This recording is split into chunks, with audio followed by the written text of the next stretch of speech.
Saudaraku sekalian, hari ini kita akan merenungkan sebuah tema, hidup yang dipenuhi roh. Nanti tiba saatnya di ayat itu, lalu kita akan membaca dan merenungkannya lebih teliti. Ayat-ayat yang nanti sebentar lagi kita akan baca itu adalah surat Efesus pasal 50. Dibacakan mulai dari ayat 15. Saudaraku sekalian, upaya untuk memahami bagian ini sudahlah tentu perlu memperhatikan beberapa faktor. Salah satu faktornya itu adalah kata kerja yang sesungguhnya di ayat 21 itu tidak ada. Itu sebabnya saudaraku tadi saya mengatakan kalau kita baca dari ayat 15 itu sampai ke ayat 20, nah itu satu bagian. Dengan membaca satu bagian kita akan memperhatikan konteksnya, lalu memperhatikan alur pikirannya. Dan faktor lain yang harus kita perhatikan adalah surat Efesus itu dikirim bersamaan, sangat mungkin dengan surat Kolose, karena di situ tinggal seorang namanya Filemon, lalu ada surat Filemon. Itu berarti saudaraku surat-surat ini ditulis kapan saudaraku? Tahun 61, 63, sekitar waktu itu, di mana di penjara Roma, tak kala Paulus berjuang ingin menggembalakan jemaatnya. Kapan Roh Kudus turun? Itu di Kisah pasal 2. Di Kisah Rasul pasal 2, saudaraku, ada sebuah peristiwa besar yang sesuai dengan kehendak rencana Tuhan, yaitu setelah Yesus dikirim, karya penebusan sudah diselesaikan, kemudian beliau diangkat ke surga, lalu kita baca Roh Kudus turun, mulailah gereja, sebuah persekutuan, tubuh dari Yesus Kristus yang menyatakan kemuliaannya di dalam dunia ini. Tapi saudaraku sekalian, apakah kita percaya Tuhan Yesus langsung menjadi sempurna? Enggak. Apakah kita semua langsung dikuasai oleh Tuhan dengan baik, langsung menjadi orang yang dewasa? Itu tidak juga, saudaraku. Itu sebabnya saudaraku sekalian, konteks dari Efesus 15, pasal 5:15 itu seharusnya kita baca mulai dari pasal 4 ayat 17 yang membahas mengenai hidup baru, lalu ada kehidupan baru. Seorang mempunyai kehidupan yang baru, jangan lagi kembali ke pola kehidupan yang lama. Bagaimana mungkin saudaraku, Anda dan saya, orang yang sudah percaya kepada Tuhan, lalu terus mengikuti pola yang lama, yang sebetulnya tidak menyenangkan hati Tuhan. Anda pasti ingin bertanya, apakah orang Kristen tidak pernah jatuh ke dalam dosa? Pernah. Tapi itu perbedaan babi sama seekor domba misalnya. Babi itu kalau diteret, dikeluarkan dari pola kehidupan yang lama, segala yang menajiskan, segala yang kotor, dia itu sedang kembali kepada kehidupan itu. Apakah seekor domba tidak jatuh di dalam kubangan lumpur? Oh iya juga, saudaraku. Tapi dia jatuh di dalamnya, dia ada hidup. Seekor domba, dia tidak akan terus menerus di dalam kubangan dosa itu. Di dalam hatinya ada teriakan. Di hatinya ada satu kerinduan, dia mau lepas dari apa yang lama itu. Itu sebabnya saudaraku, bagian dari Efesus 4:17 mulai itu saya lalu mengutipkan 4 ayat saudara untuk membedakan antara yang lama sama yang baru. Ayat 21 demikian bunyinya, karena kamu telah mendengar tentang Dia dan menerima pengajaran di dalam Dia menurut kebenaran yang nyata dalam Yesus. Yaitu bahwa kamu berhubungan dengan kehidupan kamu yang dahulu harus menanggalkan manusia lama. Yang menemui kebinasaan oleh nafsunya yang menyesatkan. supaya kamu dibaharui di dalam roh dan pikiran, dan mengenakan manusia baru yang telah diciptakan menurut kehendak Allah di dalam kebenaran dan kekudusan yang sesungguhnya. Nah, saudaraku sekalian, ini yang lama, saudaraku, ini manusia yang lama, hidup yang lama. Sekarang saudara ada kehidupan yang baru, saudaraku, yang harus kita jalani supaya sesuai dengan panggilan Tuhan, supaya sesuai dengan hidup baru yang kita terima. Berkenaan dengan itulah baru kita membaca surat Efesus pasal yang kelima, dibacakan mulai dari ayat 15. Nah, saudaraku sekalian, kita ini kan sudah melihat beberapa kata di sini yang saya memberikan warna merah, Allah, bahasa Yunaninya. Berdasarkan itu, saudaraku, kita mau menyusun apa yang diajarkan oleh Paulus. Kata penghubung ini adalah sebuah kata yang keras, yang bahkan seharusnya boleh juga diterjemahkan menjadi sebaliknya. Jadi ada yang gelap, ada yang tengah, ada yang salah, ada yang benar, ada yang menyesatkan, dan ada yang sebetulnya membawa kita kepada apa yang lebih baik. Mari kita bacakan ayat 15. Karena itu perhatikanlah dengan saksama bagaimana kamu hidup. Janganlah seperti orang bebal. Sebaliknya apa? Sebaliknya adalah seperti orang yang bijak. Bagaimana bijaknya?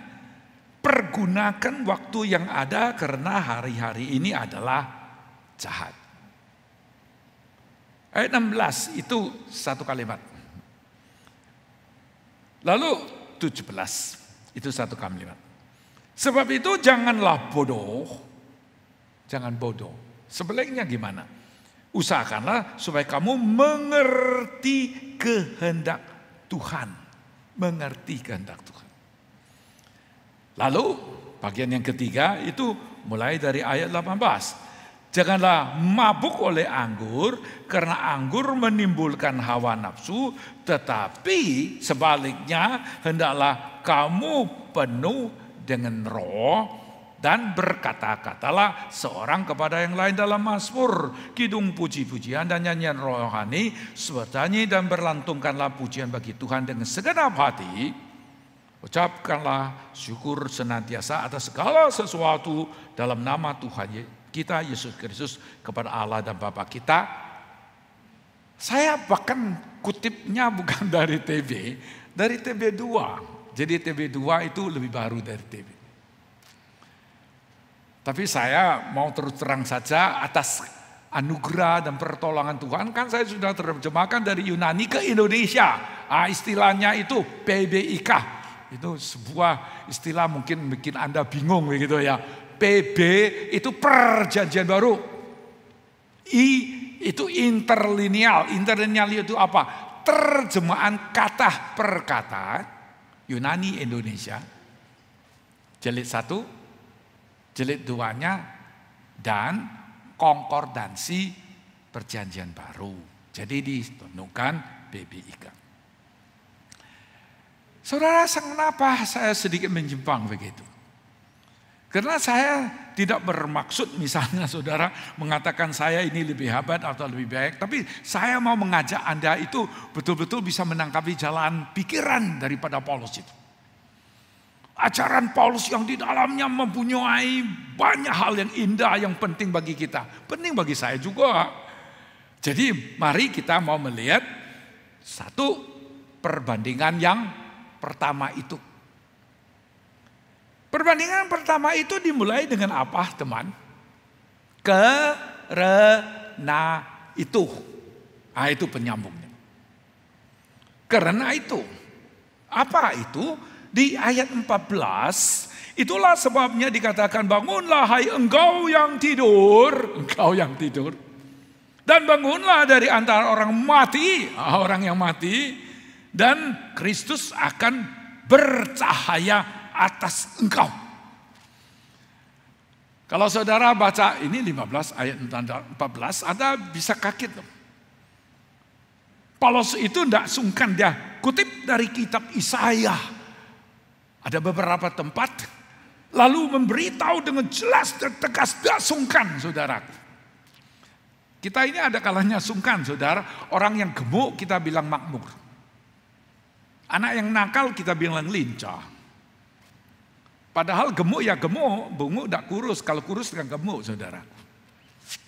Jangan bilang sama orang, wah kamu ini kelihatannya, jangan saudaraku, itu kibuli dia. Paulus mengatakan dengan jelas, itulah sebabnya dikatakan bangunlah hai engkau, termasuk saya. Engkau yang tidur dan bangkitlah dari antara orang mati. Dan Kristus akan bercahaya atas engkau. Lalu baru dimulai ke ayat 15 ini. 15 ini saudaraku dikatakan, perhatilah dengan saksama bagaimana kamu hidup, kata kerja, bukan nomina, bukan kata benda. Ini kata kerja. Janganlah seperti orang bebal, tetapi seperti orang bijak dan seterusnya. Teman, saya mau mengajak Anda perhatikan dulu. Perhatikanlah. Itu imperatif. Lah. Jadi tidak boleh main-main. Nada perintah imperatif harus. Saudara pernah ke dokter? Ada orang yang diabetes. Dokter bilang jangan makan manis-manis lagi. Betul lah. Nadanya apa? Ya bukan boleh, tidak makan juga gak apa-apa ya. Enggak. Dokter kalau ngomong itu harus jelas. Itu apa? Perhatikanlah dengan saksama bagaimana kamu itu bertingkah laku. Hidup itu bertingkah laku. Kata hidup itu saudaraku sekalian, sebetulnya kalau mau diterjemahkan, arti yang paling dasar itu berjalan keliling. Ini sayang Anda ini ada yang tidak ngerti bahasa Tionghoa ya. Bahasa Tionghoa, jie ren tai wu. Bagaimana kita ini menerima sesuatu atau bergaul begitu. Jadi hidup di sini pada dasarnya kalau mau diterjemahkan dengan kaku itu berjalan keliling. Tapi maksudnya bagaimana kamu itu bertingkah laku. Atau pakai kata lain, bagaimana pola kehidupanmu. Pola kehidupan. Perhatikan pola kehidupanmu. Perhatikan kamu itu bagaimana bertingkah laku. Perhatikan kala kini. Kala kini itu apa sih? Present tense. Bagaimana kamu itu ada sebuah pola kehidupan. Sebuah pola kehidupan yang menunjukkan apa isi hatimu. Sebuah pola kehidupan yang kamu tunjukkan kepada orang lain. Yang menunjukkan sesungguhnya saya ini siapa, saudara. Saya ada seorang teman, maafkan saya saudaraku, ya sudah gemuk lah saudaraku. Begitu ada makanan yang enak di depan dia, kawan yang baik, ada kawan yang sayang sama dia. Betul? Betul?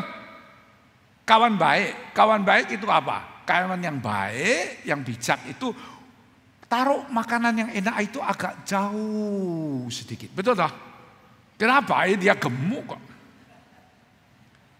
Tapi saudaraku, dia ini suka makan temanku, dia juga tahu gak boleh makan, tetapi saudaraku sekalian matanya tidak mau lihat kemana-mana, lihatnya ke makanan saudaraku. Lalu maafkan saya, lalu tangannya bisa gini saudaraku.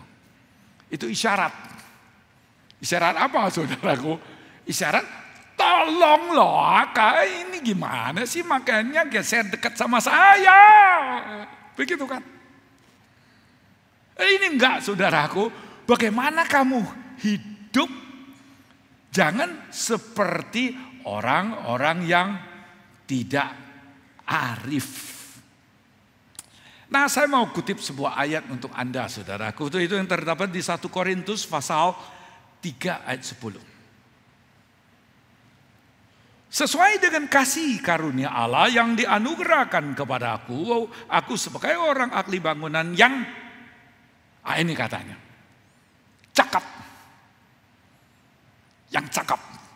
yang arif. Orang yang tahu bagaimana bertindak, orang yang tahu bagaimana berlaku, orang yang arif. Orang yang arif. Ibu-ibu kalau mencari tukang jahit, cari tukang jahit yang gimana? Tukang jahit itu susah loh, saudaraku sekalian.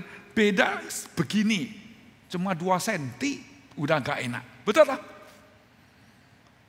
Ibu-ibu kalau potong rambut ke salon yang gimana? Itu cerita ibu lah, saudara. Yang bagus itu orang antri, orang nunggu.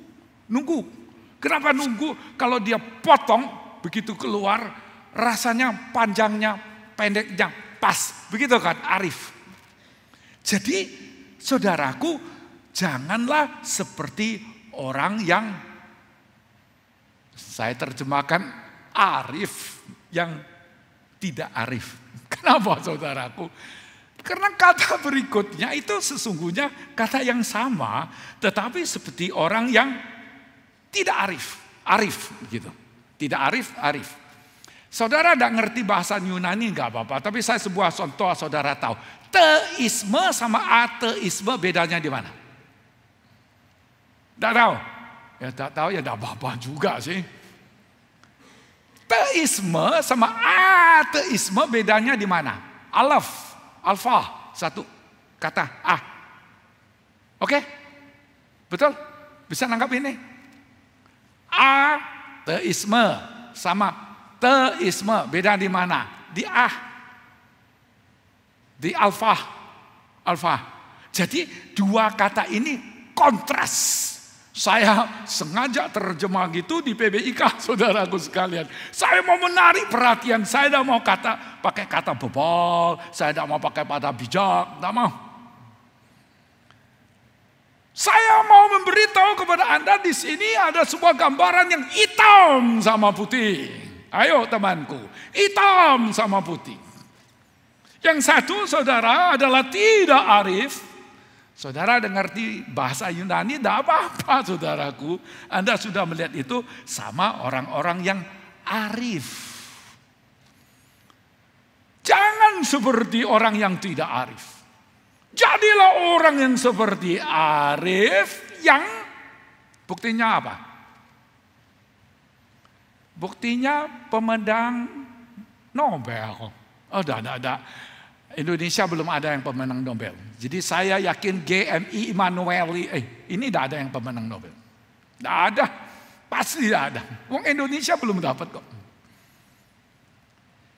Anda bisa menjadi orang yang arif lah. Bisa. Contoh di gimana? Tebuslah dan pakailah dengan maksimal. Itu terjemahan. Paling dasar kata ini adalah tebuslah. Saudara yang usia 50 tahun tolong angkat tangan. Sudah pernah tulis buku belum? Moyong lah. Sudah 50 belum tulis buku. Setuju? Atau yang lain lah. Saudara bilang jangan akademis. Yang 50 tolong angkat tangan. Anda sudah pernah membawa orang percaya Tuhan nggak?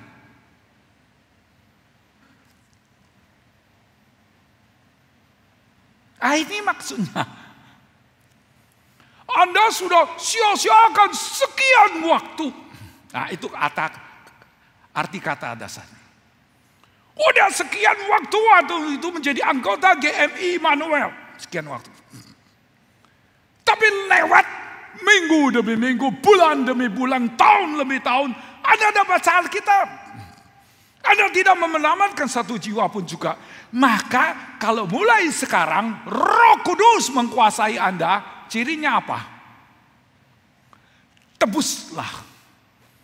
Yang hilang, yang sudah disia-siakan, itu ditebuskan. Nah, kalau udah mau pakai istilah tebus, boleh pakai istilah lain, terjemahan lain. Pakailah dengan maksimal. Pakailah dengan maksimal. Supaya Anda itu bisa memakai. Anda coba lihat. Kairon, kronos, kairos. Itu di sini. Mau diterjemahkan waktu gak salah juga.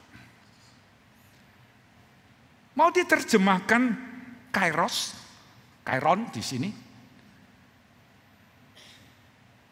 Kesempatan juga boleh. Ada sebuah kesempatan. Saya pernah menginjili seseorang di pinggir tong sampah. Mau dengar kabar baik atau kabar jelek? Kabar baiknya dia percaya Tuhan. Lalu ke gereja, lalu percaya Tuhan. Mau dengar kabar jeleknya? Mau dengar kabar jeleknya? Dia kecelakaan dan meninggal dunia.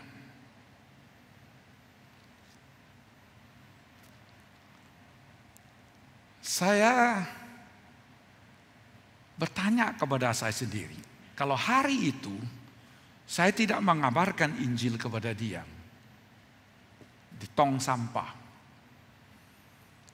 Dia ke tong sampah, saya juga ke tong sampah. Dia lihat di saya senyum-senyum, saya juga senyum-senyum. Di pinggir tong sampah itu kami kenalan, kami menjadi teman. Saya ajak dia ke gereja. Saya ingin dia menjadi seorang Kristen. Kabar baik. Tapi di dalam otak saya yang kecil, di dalam pemikiran saya yang dangkal, mana saya bisa membayangkan orang ini hidupnya dah lama. Mana bisa, saudara? Saya mana bisa tahu, saudaraku, sekali orang ini akan dijemput oleh Tuhan tidak lama lagi, saudara. Tapi saya sudah memakai waktu, oke. Memakai kesempatan juga boleh. Kenapa? Karena hari ini adalah jahat. Jahat. Iblis itu seperti singa yang mengaum-ngaum mencari mangsanya, saudaraku, yang cepat dia bisa memangsa seseorang di luar dugaan Anda, kan begitu. Hari-hari ini kan jahat. Siapa tahu, saudaraku, hukuman Tuhan itu datang, orang itu adalah terakhir kali dia mendengarkan Injil, dan kesempatannya dia itu boleh percaya kepada Tuhan. Oh, saudaraku sekalian, inilah ciri khas daripada orang yang dikuasai oleh Roh Kudus.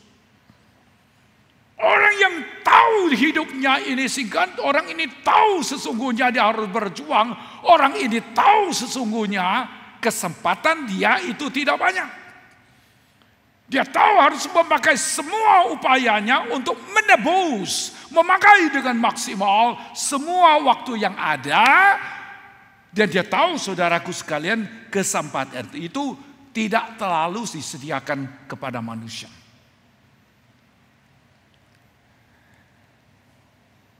Perbandingan kedua, tadi ingat masih arif, tidak arif. Jadi saya membuat sebuah penjelasan yang lebih teliti. Di sini sebab itu janganlah bodoh. Sebaliknya, usahakanlah supaya kamu mengerti kehendak Tuhan. Bodoh di sini, saudaraku sekalian, itu lebih menyangkut kepada moral atau tindakan. Tadi masih ingat arif itu apa? Itu tukang bangunan yang cakep. Saya sampai pakai ilustrasi tukang jahit yang pinter, yang kalau bikin pakaian bedanya enggak 1 senti, saudara. Kan gitu. Tapi kalau ini adalah bodoh. Lukas 11 ayat 40, hai orang-orang bodoh, kata yang sama dalam bahasa Yunani. Bukankah dia yang menjadikan bagian luar juga menjadikan bagian dalam? Kalau saudara beli makanan, dusnya jangan kotor. Tapi tolong tanya, dalamnya kotor enggak?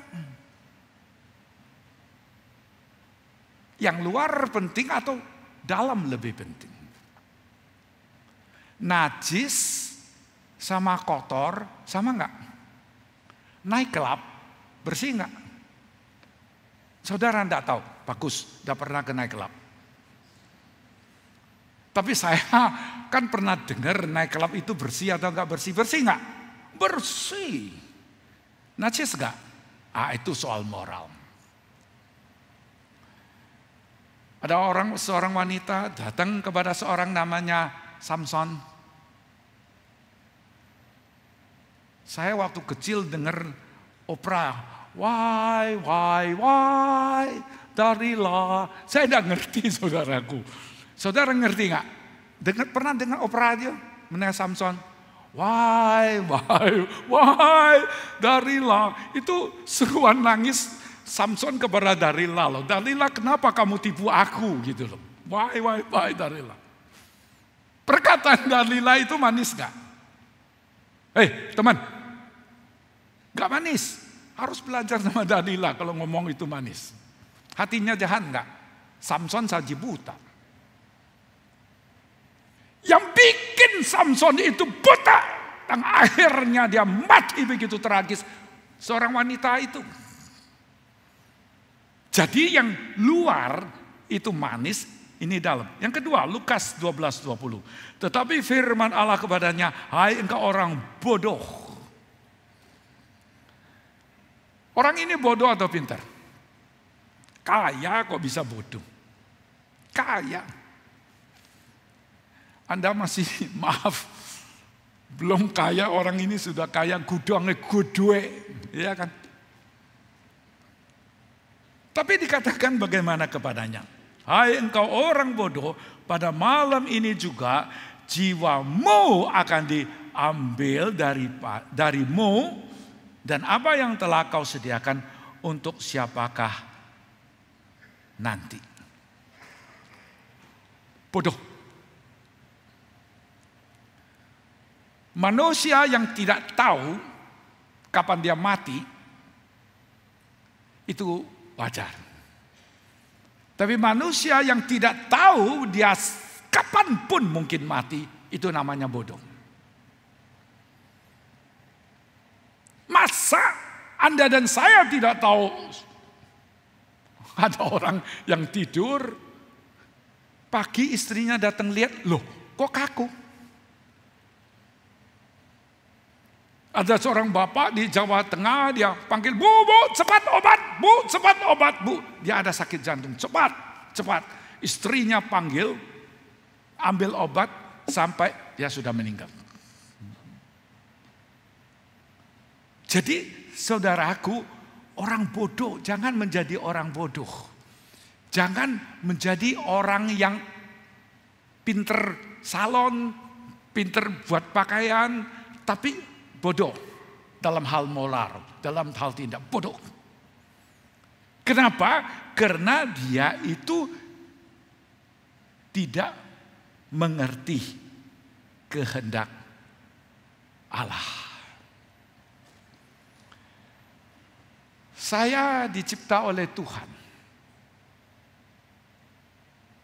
Yang paling mengerti saya, maafkan, istri saya duduk di baris pertamanya. Bukan dia. Penciptaku. Di dalam kehidupan saya, kegagalan yang paling besar apa? Adalah saya tidak mengenal kehendak Tuhan. Yang paling mengerti Anda itu pencipta, bukan orang tuamu. Kegagalan Anda yang paling besar itu adalah Anda itu tidak mengerti kehendak Tuhan. Nah, sekarang saya mau mengajak Anda ini membaca doa ayat. Setiap orang yang mendengar perkataanku dan melakukannya, ya sama seperti orang yang bijaksana yang mendirikan rumahnya di atas batu.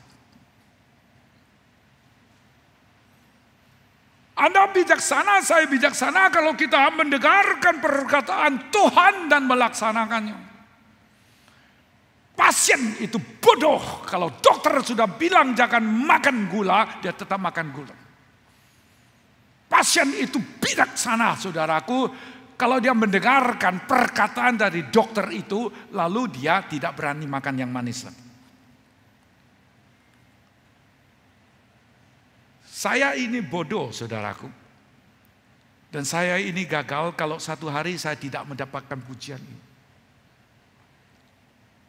Matius 24, 45 mengatakan, siapakah hamba yang setia dan bijaksana, yang diangkat oleh tuannya atas orang-orangnya untuk memberikan mereka makanan pada waktunya. Tapi sekarang saudaraku, kita akan melangkah masuk ke perbandingan yang ketiga, yang terdapat di Efesus pasal yang kelima mulai dari ayat 18, janganlah mabuk. Yang saya terjemahkan menjadi bermabuk-mabukan, kala kini imperatif. Jangan ditambah imperatif.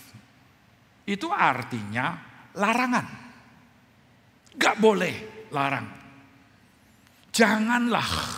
Tidak boleh, saudaraku, seorang itu yang bermabuk-mabukan, present tense, yang setiap hari, yang kuasai dia itu alkohol, yang menjajahi dia itu alkohol. Setiap hari dia hidup di dalam suatu keadaan mabuk, saudaraku sekalian. Itu jangan, tidak boleh, tidak bagus. Tadi di kebaktian pertama saya sudah cerita, waktu saya kecil saya lihat dua orang, saudara. Yang satu tukang cat. Dapat duit, dia mabuk, pakai duit, dia mabuk. Sudah mabuk, dia telanjang, dia segala macam. Anaknya 3 sampai keluar jadi pengemis. Gedor pintu rumah kami. Waktu itu saya kecil, saya kaget. Ada orang yang datang mengatakan, Pak, Bu, tolong dong kasih saya makan, saya tidak ada makanan, ayah saya terus mabuk. Yang kedua itu tukang jual daging babi, saudaraku sekalian, yang setiap hari mabuk. Jadi saudaraku sekalian, apa yang menguasai hidupmu? Kalau sekarang mungkin HP ya saudara. Anda tidak bisa berhenti-hentinya nonton HP, Anda yang nggak bisa berhenti-hentinya nonton pornografi, Anda yang tidak bisa henti-hentinya untuk berjudi, Anda yang tidak bisa berhenti-hentinya yang tenggelam di dalam narkoba, saudaraku. Beberapa kali saya mengunjungi pusat rehabilitir mereka yang narkoba, saudara. Saya mau bilang apa, saudaraku? Orang yang dikuasai oleh anggur itu menimbulkan hawa nafsu. Saya mengajak Anda melihat 2 ayat. Yang satu surat Titus yang pertama, itu kata yang sama, asotia. Diterjemahkan hidup tidak senonoh. Lalu yang lain di 1 Petrus 4:4 kata yang sama diterjemahkan ketidaksenonohan. Maksudnya apa? Maksudnya itu menimbulkan perbuatan, terjemahan saya, yang tidak berpikir panjang. perbuatan yang boros, perbuatan yang tidak berarti, perbuatan yang tidak konstruktif, perbuatan yang tidak produktif, perbuatan yang tidak berpikir panjang. Seperti siapa? Anak yang hilang. Saya tahu sekarang makan daging babi makin susah, jadi tukang jual babi juga makin sedikit gitu ya. Kalau di mata orang Yahudi itu ada 5 macam orang. Nomor 1 ya Yahudi. Nomor kedua itu apa? Orang masuk agama Yahudi. Orang nomor 3 itu manusia. Yang nomor 4 itu hewan binatang yang najis haram. Betul? Dan yang kelima itu apa? Hewan binatang yang najis. Setuju? 5. Anak yang hilang di dalam cerita perumpamaan Tuhan Yesus itu jadi apa? Penjaga babi. Mau makan makanan babi, orang bilang enggak, piara babi lebih penting, piara kamu enggak penting. Babi dikasih makan, lu enggak usah makan. Enggak makan bisa mati. Itu yang dia tahu, saudara. Anak hilang itu jaga babi. 5 tingkat temanku. 5 tingkat. 5 tingkat. Jadi tingkatnya itu di bawah babi. Itu maksudnya perumpamaan itu. Dia jaga babi, dia mau makan. Lebih hina dari seekor babi. Why you see it? Oh, lama. Tahun sebelum 80 saya sudah lihat itu di New York.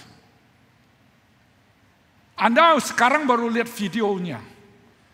Tahun 80 saya sudah melihat di New York, di Jalan Bowery, di situ ada orang yang mabuk diikat oleh alkohol. Merangkak seperti seekor binatang. Datang ke mobil, gedor-gedor kaca, minta 25 sen. Zaman itu 25 sen masih bisa beli barang. Kembali ke warung, beli anggur. Nggak makan, nggak minum, nggak semua udah enggak. Yang dia butuh alkohol, hidupnya lebih jahat, lebih bodoh, lebih dia produktif, lebih daripada seekor binatang.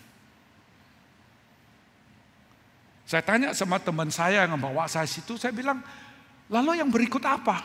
Yang berikut dia mati di pinggir jalan. Tidak ada orang mau peduli dia. 5 macam tingkat kalau bagi orang Yahudi. Itu orang Yahudi, orang yang masuk agama Yahudi, manusia yang biasa, binatang yang bersih, binatang yang najis, di bawah babi. Di bawah babi. Penjaga babi itu adalah anak yang hilang itu. Waste, boros, tidak punya arti. Dia itu hanya tunggu mati. Tak kala dia beli lagi alkohol masuk ke itu, dia keluar, jeder mati di situ. Nobody care. Telepon 911. Datang orang ini diangkut pergi. Lalu dikuburkan. Sama seperti seekor anjing yang dikubur, yang orang nggak tahu namanya itu siapa. Teman,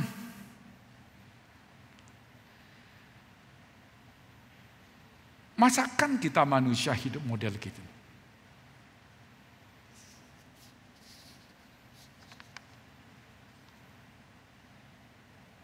Masakan Anda dan saya manusia hidup dengan pola itu.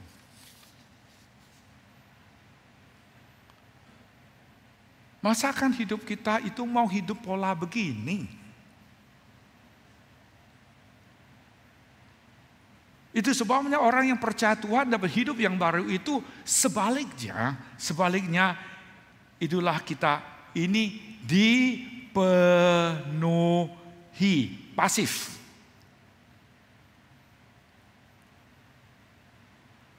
Siapa yang memberi kita? Allah. Dipenuhi kala kini, pasif, yang setiap hari dipimpin oleh Roh. Anda kalau bertanya, saya pernah ke Jawa? Pernah. Apakah saya pernah merasa frustrasi? Pernah. Tapi saudaraku sekalian, bukankah kita itu di dalam hati kita yang sedalam-dalamnya itu Tuhan mau bicara dan berkata kepada kita. Saya orang yang gampang tidur, yang tidurnya cepat. Bukan satu kali saudaraku sekalian saya bangun tidur. Entah kenapa itu ada ide bisa masuk. Entah kenapa. Di dalam hidup saya saudaraku sekalian, saya lihat sendiri bagaimana Tuhan mencegah saya melakukan kesalahan yang lebih besar. Di dalam hidup saya ini saudaraku sekalian, saya bisa melihat Tuhan itu bagaimana berbelas kasihan kepada saya. Dan Anda dan saya itu ada sebuah berkat besar supaya seluruh aspek kehidupan kita itu dipenuhi, yaitu dikuasai dan dipimpin oleh Roh Tuhan. Agar kita ini boleh maju terus, agar kita ini boleh jalan terus di dalam kehendak Tuhan yang memiliki sebuah kehidupan yang seperti Mazmur, karena Mazmur itu dipujikan, dinyanyikan oleh mulut kita yang dengan hati kita. Ayat 19 sampai 20 itu sebuah tulisan yang indah sekali yang saya coba menjabarnya dengan cara ini. Berkata-katalah seorang kepada yang lain dalam Mazmur, seorang kepada yang lain yang sangat mungkin di dalam kebaktian. Saya lebih suka pakai istilah kebaktian daripada ibadah. Nanti kalau orang yang berminat saya mau bisa jelaskan. Saya lebih suka pakai istilah kebaktiannya, ini kebaktian. Tapi nanti dulu saudaraku, di dalam kehidupan sehari kita boleh berkata seorang kepada yang lain dengan Mazmur enggak? Oh bisa. Seorang suami dan seorang istri boleh berkata baik-baik seperti nyanyian enggak? Oh bisa. Seorang atasan kepada bawaan, seorang bawaan kepada atasan. Boleh tidak dengan cara yang baik? Oh bisa temanku. Kita itu bisa saling berkata sama dengan lain dengan pujian, dengan nyanyian rohani, dengan Mazmur. Bisa saudaraku sekalian. Dan kita bisa melakukan dengan hatimu. Entah kenapa, mu itu tidak diterjemahkan. Dengan hati. Dari segenap hati, dari lubuk hati yang sedalamnya, oh boleh. Tapi yang jelas dari hatimu, bukan mulutmu, hatimu. Yang tulus ikhlas, yang sesungguhnya, bukan basa-basi. Dan ayat 20, ucaplah syukur senantiasa atas segala sesuatu. Paulus dan Silas pernah menyanyi di dalam penjara. Benar. Paulus dan Silas bukan nyanyi dalam kebaktian saja, saudaraku sekalian. Ada seorang murid saya di Singapura, dia memberi kesaksian tentang pengalaman ayahnya. Dia bilang dia waktu kecil tidak mengerti Pak, tapi dia tahu papa dia suka malam-malam bawa dia ke atas bukit. Pada zaman itu, dalam sistem politik zaman itu di negara itu yang terjadi. Tidak ada gereja, tidak ada gedung gereja. Malam-malam dia dibawa oleh ayahnya pergi ke atas bukit. Dia lihat sendiri, dia dengar sendiri, ayahnya nangis, ayahnya teriak, ayahnya puji Tuhan, ayahnya berdoa itu sepanjang malam. Sampai fajar mau menyingsing, dia dibawa turun. Itu yang terjadi. Dari mana? Dari hatimu yang bersyukur senantiasa. Yang seperti kapan si fajar menyingsing. Atas nama Tuhan Yesus. Anda dan saya berdoa atas nama Tuhan Yesus. Atas nama. Saya mau pergi ketemu sama Joe Biden, gak bisa temanku. Jangan Joe Biden. Pengawalannya akan bertanya, who are you? I'm Hasan. Who care you Hasan, non Hasan? Betul tak? Tapi next time I come, saya akan berkata, in the name of my country president. Terjemahnya gimana? Terjemahnya gimana? Atas nama Presiden Republik Indonesia Jokowi. Betul? Itu atas nama. Atas nama. Me come to God? No. Who are you? Tapi atas nama, kita berdoa atas nama Tuhan Yesus, kita dapat berkat, atas nama kita menyerahkan segala sesuatu kepadanya. Dan atas nama Tuhan Yesus, Juru Selamat kita, Yesus Kristus yang sudah bangkit dan naik ke surga. Kita menaikkan puji syukur kepada Allah yang Maha Kuasa. Bapak surgawi yang tidak mencibirkan saya. Hidup ini menjadi indah, temanku. Hidup ini menjadi indah karena Tuhan memberi kita sebuah hidup yang baru.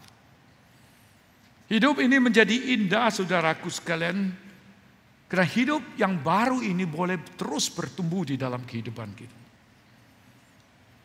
Hidup ini menjadi indah, kita hidup ini hati kita boleh terbuka kepada Tuhan, menerima firman-Nya. Hidup ini menjadi indah, saudaraku sekalian, karena kita punya hidup bukan untuk jalan-jalan di mall, bukan temanku. Dan waktu kita itu bukan dipakai hanya untuk melihat TikTok, tik. Saudara tahu TikTok artinya apa? Ini semua bisa bahasa Hokkien. Tito. Zhang Yiming itu orang Hokkien. Zhang Yiming, TikTok, ByteDance. Orang Hokkien. Dia mau lucu-lucuan, Tito jadi TikTok. Dicai boh? Nah, hidup ini menjadi indah. Karena yang tuntun saya, yang menolong saya, itu Roh Kudus. Nah, hidup saya, mudah-mudahan harapan dan doa saya boleh menjadi berkat. Tadi di kebaktian pertama saya sudah katakan, hal yang paling memalukan bukan kamu miskin. Hal yang paling memalukan itu bukan kamu bodoh. Hal yang paling memalukan Anda itu tidak bisa memberikan kontribusi. Kemana saja jadi beban orang. Kemana saja jadi beban orang. Hidup ini dipimpin oleh Roh Kudus. Mudah-mudahan jadi berkat bagi orang lain. Itu yang paling baik. Itu yang paling indah di dalam kehidupan kita. Mari kita berdoa. Bapa yang di surga, kami menyerahkan diri kami ke dalam tangan-Mu. Kami minta Tuhan, bukan bikin kami lebih kaya, tapi membuat kami menjadi berkat bagi orang lain. Berkatilah kami semua Tuhan, karena Roh Kudus mau memenuhi kami. Dan kami boleh dipenuhi oleh Roh Kudus. Engkau boleh memimpin setiap aspek kehidupan kami. Dan biarlah kami menjadi orang yang bersedia, dipimpin oleh Tuhan, menjadi berkat bagi orang lain. Kasihanlah kami Tuhan, dengarkanlah doa kami ini, tolonglah kami semua. Demi Yesus Kristus kami berdoa. Amin.